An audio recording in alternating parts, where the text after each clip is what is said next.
ప్రేక్షకులకు నమస్కారం. శుక్లాం భరధరం విష్ణుం శశివర్ణం చతుర్భుజం ప్రసన్నవదనం ధ్యాయేత్ సర్వవిఘ్నోపశాంతయే. అగజా ఆనన పద్మార్కం గజాననమహర్నిశం అనేకదంతం భక్తానాం ఏకదంతముపాస్మహే ఏకదంతముపాస్మహే. ఓం శ్రీ గురుభ్యో నమః. ఓం శ్రీ మాత్రే నమః. ఓం శ్రీ సరస్వత్యై నమః. మార్చి నెల మాస ఫలాలు మనం ఇప్పుడు చెప్పుకుందాం. మార్చి నెలలో మనకి ముఖ్యమైన పండుగ ఉగాది. అంటే మన తెలుగు కొత్త సంవత్సరం ప్రారంభం అవుతుంది. మార్చి నెల 29వ తారీఖున మనకి ఉగాది, చైత్రమాసం శుక్లపాడ్యమే మొదలవుతుంది. ద్వాదశ రాశుల్లో తదుపరి రాశి తులారాశి. తులారాశికి అధిపతి శుక్రుడు. తులారాశి మనం ఇప్పుడు తులారాశికి మార్చి నెలలో అనుకూలంగా ఉందా, ప్రతికూలంగా ఉందా, చేయవలసిన పరిహారాలు ఏంటి అనేటటువంటిది చెప్పుకుంటున్నాము. తులారాశిలో చిత్త 3, 4 పాదాలు, స్వాతి 1, 2, 3, 4 పాదాలు, విశాఖ 1, 2, 3 పాదాలు ఉంటాయి. తులారాశికి గోచారం ప్రకారం చూస్తే తులారాశికి లగ్నంగా చేసుకుంటే కుంభంలో రవి శని ఉన్నారు, మేనంలో శుక్రుడు రాహువు బుధుడు ఉన్నారు, గురువు వృషభంలో ఉన్నారు, మిథునంలో కుజుడు ఉన్నారు, కేతువు కన్యలో అంటే తులారాశికి వ్యయంలో ఉన్నారు. కేతు వ్యయంలో ఉన్నారు అని అంటే ఖర్చు ఉంటుంది. ఆ ఖర్చు కూడా కేతువు ఖర్చు చేస్తూ ఉంటాడు కనుక పుణ్యకార్యాలకైనా చేసే ఖర్చు అయితే కేతు మోక్షాన్ని ప్రసాదించడానికి ఖర్చులు చేయిస్తాడు. అది కూడా చాలా మంచిది. ఈ తులారాశి వారికి ఈ మాసం అంతా అనుకూలంగా ఉంది. ఉద్యోగస్తులు టాప్ పొజిషన్స్కి వెళ్ళే అవకాశం ఉంది. వాళ్ళు ఊహించరు అంత మంచి పొజిషన్కి ఉద్యోగస్తులు వెళ్ళగలిగే అవకాశం ఈ మాసంలో ఉంది. వ్యాపారస్తులకి చాలా బాగుంది. వ్యాపారం 3 పువ్వులు 6 కాయలుగా వర్ధిల్లుతుంది. ఏ రకం వ్యాపారం చేసే వాళ్ళైనా సరే చాలా మంచి అభివృద్ధిలోకి వస్తారు. వాళ్ళు ఆచితూచి అడుగు వేయడం వల్ల వాళ్ళకి మంచి అభివృద్ధి ఉంటుంది. కొత్త కొత్త వ్యాపారాలు మొదలు పెట్టడానికి కూడా ఈ రాశి వారికి ఈ సమయం చాలా అనుకూలంగా ఉంది. అయితే వీరు కొంచెం కోపాన్ని, ఉద్రేకాన్ని తగ్గించుకోవాలి. ఆ కోపం, ఉద్రేకం వచ్చినప్పుడు వాళ్ళని వాళ్ళు సమర్థించుకొని ఆ కోపం ఎదుటి వాళ్ళ మీద చూపించకుండా ఉండాల్సిన అవసరం చాలా ఉంది. ఎవరితోనైనా వీళ్ళకి ఇప్పటి వరకు విరోధాలు ఉన్నట్లయితే ఆ విరోధాలన్నీ కూడా పోతాయి. అందువల్ల శత్రువులు కూడా మిత్రులయ్యే అవకాశం ఈ రాశి వారికి ఉంది. వాహనాల్లో ప్రయాణం చేసేటప్పుడు మాత్రం కొంచెం జాగ్రత్తగా ఉండాలి. అందువల్ల వాహనంలో ప్రయాణం చేసేటప్పుడు వీడు దుర్గాదేవి కుంకుమను దగ్గర పెట్టుకోవడము, లేదా వెల్లుల్లిపాయను దగ్గర పెట్టుకోవడము, హనుమంతుడి సింధూరం పెట్టుకోవడము చాలా అవసరము. వీటి వాహన ప్రమాదాల నుండి వీళ్ళని రక్షించగలుగుతాయి. ఆదాయం 3 పువ్వులు 6 కాయలుగా ఉంటుంది. ఎన్ని రకాల ఆదాయ మార్గాలు ఉన్నాయో వీళ్ళకి అన్ని రకాల ఆదాయ మార్గాల నుంచి ఆదాయం వచ్చే అవకాశం ఉంది. సంతానం సౌఖ్యంగా ఉంటుంది. సంతానం వల్ల వీళ్ళకి పేరు ప్రతిష్టలు వస్తాయి. సంతానం వల్ల వీళ్ళకి ఎటువంటి ఇబ్బందులు ఉండవు. వాళ్ళ వల్ల వీళ్ళకి మంచి జరుగుతుంది, కానీ చెడు జరగకుండా ఉంటుంది. సంతానం అభివృద్ధిలోకి వస్తారు. వీరికి పేరు ప్రతిష్టలు వస్తాయి. స్త్రీల మూలంగా సౌఖ్యం ఉంటుంది. వీళ్ళ కుటుంబంలో స్త్రీలు వీళ్ళకి సహకారంగా ఉండడం వల్ల కుటుంబ సౌఖ్యం ఉంటుంది. స్త్రీల సహకారం వల్ల అన్ని పనులు వీళ్ళు టైంకి నెరవేర్చుకోగలుగుతారు. అందువల్ల వీళ్ళకి మంచి మంచి స్త్రీలు సహకారం వల్ల, స్త్రీలు మంచి ప్రవర్తన వల్ల వీరికి ఇరుగు పొరుగు వారితో కూడా మంచి ప్రేమాభిమానాలు, మంచి సహకారం వీళ్ళకి దొరుకుతుంది.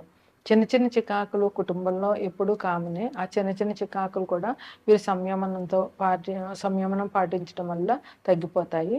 అలాగే మాటలు మాట్లాడేటప్పుడు మాత్రం కొంచెం జాగ్రత్తగా మాట్లాడడము, ఎదుటి వాళ్ళని దూషించకుండా ఉండడము, పరుషంగా మాట్లాడకపోవడము ఈ రాశి వారు చేయవలసిన ముఖ్యమైన పని. వీళ్ళకి ముఖ్యమైన పనులు స్త్రీల సహకారం వల్ల జరుగుతాయి. వీళ్ళకి ఏదైనా ముఖ్యమైన పని ఉంటే దాన్ని ఒక స్త్రీ సహాయం తీసుకోవడం వల్ల ఆ పనిలో వీళ్ళకి ఆటంకాలు లేకుండా జరిగే అవకాశం ఉంది. భాగస్వామికి కొంచెం స్వల్పమైన అనారోగ్యం వచ్చే ఛాన్స్ ఉంది. అయితే అది కూడా తొలగిపోతుంది, కానీ కొంచెం భాగస్వామి ఆరోగ్య విషయంలో జాగ్రత్త వహించాలి. ల- కొన్ని లైఫ్ పార్ట్నర్ అనారోగ్యం వల్ల సమస్యలు వచ్చినా కూడా ఆ సమస్యలన్నీ కూడా మళ్ళీ సమసిపోతాయి. అందువల్ల వీళ్ళు కొంచెం భార్య భర్త వాళ్ళ స్పౌజ్ ఆరోగ్యం గురించి జాగ్రత్త తీసుకోవడం అనేది ఈ రాశి వారికి ముఖ్యమైన సూచన. ప్రదోష కాలంలో శివారాధన చేయడం వల్ల, శివాభిషేకం, శివదర్శనం వల్ల వీళ్ళకి మంచి జరుగుతుంది. ప్రదోష కాలంలో శివ ప్రదోష కాలంలో శివస్తోత్రం, శివతాండవ స్తోత్రం చాంటింగ్ పెట్టుకుని వినడం ఈ రాశి వారికి చెప్పదగిన పరిహారం. ద్వాదశ రాశులకి చెప్పదగిన ముఖ్యమైన పరిహారాలు ఏంటంటే, ఈ మార్చి నెల 29వ తారీఖున ఉగాది అంటే కొత్త సంవత్సరం మనకి ప్రారంభమవుతుంది. అదే రోజు మీనరాశిలోకి 6 గ్రహాలు ప్రవేశిస్తున్నాయి. కుంభంలో ఉన్న శని మీనరాశిలోకి వెళ్తారు. ఆల్రెడీ అక్కడ ఇప్పుడు రవి, శుక్రుడు, బుధుడు ఉన్నారు. ఇప్పుడు రవి, శని కూడా రవి 15వ తారీఖు తర్వాత మీనరాశిలోకి ప్రవేశిస్తారు. అక్కడ వచ్చే నెల 15వ తారీఖు వరకు అక్కడే ఉంటారు. ఇప్పుడు శని కూడా కుంభరాశి నుంచి మీనరాశిలోకి ప్రవేశిస్తారు. ఆ 29వ తారీఖు నాటికి చంద్రుడు కూడా అక్కడే రావడం వల్ల మొత్తం షష్టగ్రహ కూటమి అనేటటువంటిది మీనరాశిలో ఏర్పడుతుంది. దీనివల్ల చిన్న చిన్న 6 గ్రహాలు, అందులోనూ రాహువు, రవి, శని, బుధుడు, ఈ 4 గ్రహాలు కూడా పాపగ్రహాలే. శుక్రుడు, చంద్రుడు మాత్రమే మంచి గ్రహాలు. అందువల్ల ఆ 4 పాపగ్రహాలు మీన రాశిలో సంచరించడం వల్ల కొంచెం ఇబ్బందులు అనేటటువంటివి ఆ రాశి వారికి, ఆ రాశి ముందు వెనక రాశుల వారికి ఇబ్బందులు ఉంటాయి. అందువల్ల ఈ రాశిలో ఉన్న ఈ మీనరాశి వారు కానీ అసలు అందరూ కూడా ఉగాది సంవత్సరం మొదలవుతోంది కనుక కొత్త సంవత్సరంలో వీళ్ళు అందరూ దేవాలయానికి వెళ్ళి దేవుణ్ణి పూజించడము, అందులోనూ ఈసారి రాజు ఆదివారం వచ్చింది ఉగాది. ఆదివారం అంటే రవి ఈ అధిపతి. అందువల్ల ఈ సంవత్సరానికి, విశ్వవసు నామ సంవత్సరానికి రవి రాజు అవుతాడు, చంద్రుడు మంత్రి అవుతాడు. అందువల్ల సూర్య భగవాన్ని ఆరాధన చేయడము, ఉగాది రోజున చంద్రునికి కోసం లలితా పారాయణం చేయడము, లేదా మహాలక్ష్మీదేవి పూజ చేయడము చాలా మంచిది. అట్లాగే ఈ షష్టగ్రహ కూటమి ఏర్పడుతున్నది కనుక రాహు నుంచి పరిహారాల కోసం, రాహు గ్రహ అనుకూలత కోసం దుర్గాదేవి పూజ, ఆదివారం నాడు రాహుకాల పూజ చేస్తారు. గుళ్ళో రాహుకాల పూజ చేస్తారు. ఆ పూజలు చేయడము, దుర్గాదేవిని స్తుతించడము, దుర్గాదేవి ఆలయానికి వెళ్ళి దుర్గాదేవి దర్శనం చేసుకోవడము చాలా మంచిది. ఇది అమ్మవారి ఆరాధన అనేది శుక్ర, రాహు, చంద్రులకు ముగ్గురికి కూడా చాలా మంచిది. అందువల్ల లలితాదేవి పారాయణ చేసిన, దుర్గాదేవి పారాయణ చేసిన, దుర్గా సప్తసతి పారాయణ చేసిన చాలా మంచిది. ఈ 3 గ్రహాలు అనుకూలంగా ఉంటాయి. ఇంకా బుధుడు, రవికి విష్ణుమూర్తి ఆరాధన చాలా మంచిది.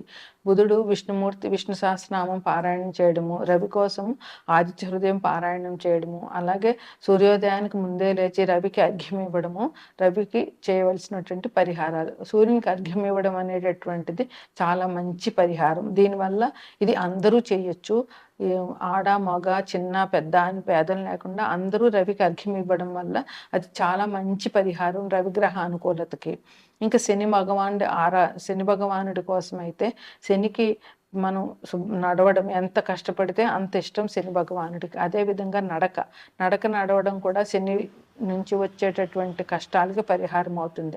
అందువల్ల నడవడము, పెద్దవాళ్ళని గౌరవించడము, ఇంట్లో తల్లిదండ్రులను పూజించడము, వృద్ధులకి ఏదైనా సేవ చేయడము, అలాగే ఇంట్లో బాత్రూములు క్లీన్గా ఉంచుకోవడము, శివారాధన, శివుడికి అభిషేకం చేయడము, శివుని గుడి దర్శనం చేసుకోవడము, ఆంజనేయ స్వామికి హనుమాన్ చాలీసా పారాయణ చేయడము, హనుమాన్ గుళ్ళో ప్రదక్షిణాలు చేయడము శనికి పరిహారాలుగా చెప్పవచ్చు. అందువల్ల ఇటువంటి ఈ గ్రహాల వల్ల వచ్చేటటువంటి అననుకూలతని తప్పించుకోవడానికి దైవారాధన ఒక్కటే మనకి శరణ్యము. అందుకని అందరూ నేను చెప్పిన పరిహారాలు చేసి అభివృద్ధిలోకి వచ్చి ఈ సంవత్సరం, కొత్త సంవత్సరాన్ని ఆనందంగా గడపాలని కోరుకుంటున్నాను. ప్రేక్షకులందరికీ కూడా విశ్వవసు నామ సంవత్సర శుభాకాంక్షలు.